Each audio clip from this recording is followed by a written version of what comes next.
నమస్తే సార్. నమస్తే అండి. సార్ ఇప్పుడున్న అమ్మాయిల్లో కానీ, అబ్బాయిల్లో కానీ హెయిర్ లాస్ అనేది చాలా పెద్ద ప్రాబ్లమ్ అయిపోయింది సార్.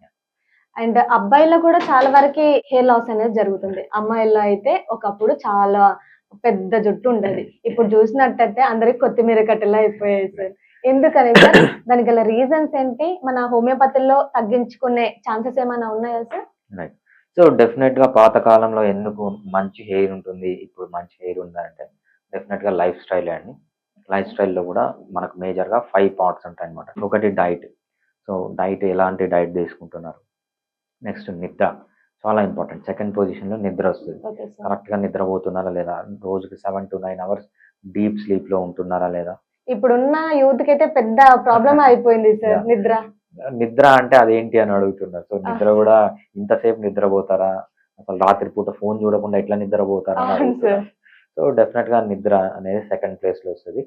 థర్డ్ ప్లేస్‌లో వచ్చి మనకు ఎక్సర్సైజ్ అన్నమాట. ఓకే మనం సార్. పాత కాలంలో ఎన్ని రకాల ఎక్సర్సైజ్ చేసేవాళ్ళం. పరిగెత్తేవాళ్ళం, ఎగిరేవాళ్ళం, దూకేవాళ్ళం, బావి నీళ్లు నడిచేవాళ్ళం. చేదేవాళ్ళు. యాహ్! అది లోకల్ ఎండ్యూరెన్స్ అంటారన్నమాట. సో, అవును సార్. మనకు 9 టైప్ ఆఫ్ అడాప్టేషన్స్ ఉన్నాయి. అది బావిలో నీళ్లు చేద్దాం అనేది లోకల్ ఎండ్యూరెన్స్ అంటారు. మనం okay sir. Variety of exercises చేసేవాళ్ళం మనం.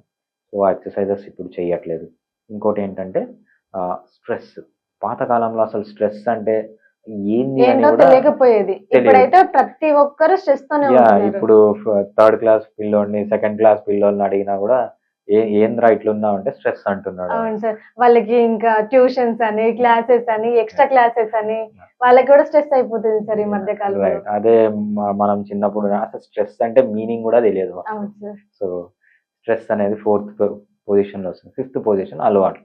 ఆల్కహాల్, స్మోకింగ్, తర్వాత పాన్ వీడియో. ఆల్కహాల్ వల్ల కూడా మనకి హెయిర్ లాస్ అవుతదా సార్? మీరు ఏ చెడు అలవాటు ఉన్నా కూడా హెయిర్ లాస్ అవుతుంది. Alcohol okay. గానీ, స్మోకింగ్ గానీ, మర్వానా గానీ, పాన్ వీడియోలు చూడడము, ఓకే. వీడియో గేమ్‌లు ఆడడం ఇవంతా మనకు బయటికి డిఫరెంట్‌గా అంటే అనిపిస్తుంది. నార్మల్‌గా మనం యూట్యూబ్ వచ్చే రీల్స్ గాని, అంటే యూట్యూబ్ వీడియోస్ కానీ చూసినా కూడా హెయిర్ లాస్ అవుతదా? యాహ్! డెఫినెట్‌గా అండి. ఇవంతా అడిక్షన్స్ కిందకొస్తాయి కదా! ఓకే. సో, ఇవంతా మన డోపమైన్ సిస్టమ్ పైన యాక్ట్ చేస్తాయన్నమాట.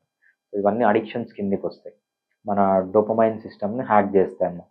డోపమైన్ సిస్టమ్ ఎప్పుడైతే ప్రాబ్లమాటిక్‌గా ఉంటుందో మీ బాడీలో స్ట్రెస్ రిలేటెడ్ సింప్టమ్స్ అన్నీ వస్తూ ఉంటాయి. So, it's a big signs అది. సో, లైఫ్ స్టైల్ సరిగ్గా లేకపోవడం అనేది మెయిన్ హెయిర్ లాస్‌కి రీజన్ అన్నమాట. మన హోమియోపతిలో రెమెడీస్ ఉన్నాయా సార్ హెయిర్ లాస్‌కి? డెఫినెట్‌గా అండి. హెయిర్ లాస్ గురించి మనం తెలుసుకోవాలి అంటే ఫస్ట్ హెయిర్ లాస్ అంటే ఏంటి అని అర్థం కావాలి. మనకు ఎండలో పోతే హెడేక్ వస్తది. అవును రైట్? సార్. క్యాన్సర్ వచ్చినా హెడేక్ వస్తది. క్యాన్సర్ హెడేక్ వచ్చినా కూడా హెడేక్ వస్తదా సార్? యాహ్! క్యాన్సర్ వచ్చినా, బ్రెయిన్ ట్యూమర్ ఓకే. ఉన్నా, లేకపోతే మీకు వేరే ఏం చేసినా హెడేక్స్ అనేవి వస్తుంటాయి. హెడేక్ అనేది ఒక సింప్టమ్ అంతే. Okay so, sir. హెడేక్ అనేది ఒక డిసీజ్ అంటే కాదు. మనకి నార్మల్ కూడా వస్తది కదా సార్? యాహ్! రైట్. ఇక్కడ చెప్పడం ఏంటంటే హెడేక్ అనేది ఒక symptom. It's okay. Not a disease. మీకు హెడేక్ రావడానికి వందల డిసీజ్‌లు, వేల డిసీజ్‌లు ఉండొచ్చు. హెయిర్ ఫాల్ కూడా అంతే. Hair fall okay. అనేది ఒక సింప్టమ్. హెయిర్ ఫాల్ కింద కొన్ని వందల, వేల డిసీజెస్ ఉన్నాయి. ఓకే. Okay sir. దీంట్లో మెయిన్‌గా వచ్చే హెయిర్ ఫాల్ డిసీజెస్ 3. ఒకటేంటంటే అలపేషియా ఎరేటా అంటాము. ఎరేటా అంటే ఏంటి సార్? యాహ్! చెప్తానండి. ఓకే. ఒకటి ఫస్ట్ అలపేషియా ఎరేటా అంటాము. ఓకే. ఇంకోటేమో mail pattern baldness, female pattern baldness అంటారు. ఇంకోటేమో మనము టీలోజన్ ఎఫ్లూయమ్ అంటామనమాట. ఈ ఓకే సార్. 3 డిసీజెస్ ఉంటాయి. సో, అలపేషియా ఎరేటా అంటే పేను కొరుకుడు అంటారు. పేను అవును సార్. కొరికిందంటారు చూసారా? ప్యాచెస్ అవును సార్. ప్యాచెస్‌లో చాలా పోతది. మందికి ఇప్పుడు ఆ ప్రాబ్లమ్ కూడా ఎక్కువైతుంది సార్. రైట్. యాహ్! సో, అది డిసీజ్ వేరే, దానికి ట్రీట్మెంట్ వేరే ఓకే ఉంటుందనమాట. సార్. ఇంకోటేంటంటే టీలోజన్ ఎఫ్లూయమ్. టీలోజన్ ఎఫ్లూయమ్ అనేది ఆడవాళ్ళలో వచ్చే హెయిర్ ఫాల్. Okay sir. మీరు ఒ ఒ ఒక 100 మంది ఆడవాళ్ళని తీసుకున్నారనుకోండి హెయిర్ ఫాల్ ఉన్నది.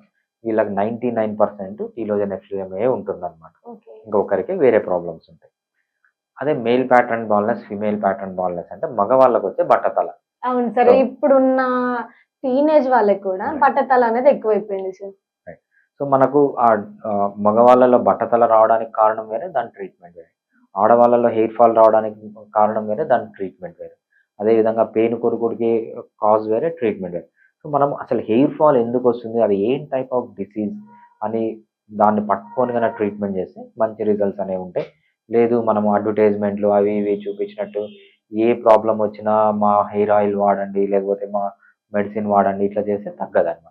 సో, ఫస్ట్ హెయిర్ ఫాల్ ఉన్నప్పుడు ప్రాపర్‌గా డాక్టర్ దగ్గరికెళ్ళి డయాగ్నోస్ చేయాలి. అది టీలోజన్ ఎఫ్లూయమా? లేకపోతే అలపేషియా ఎరేటానా? లేకపోతే మెయిల్ ప్యాటర్న్ బాల్‌నెస్సా? ఇవి కాకుండా ఇంకా వేరేవి ఏమున్నాయో ఫస్ట్ డయాగ్నోస్ చేసి ట్రీట్మెంట్ చేస్తే ఏమవుతుందంటే మంచి రిజల్ట్ అనేది చూస్తారన్నమాట.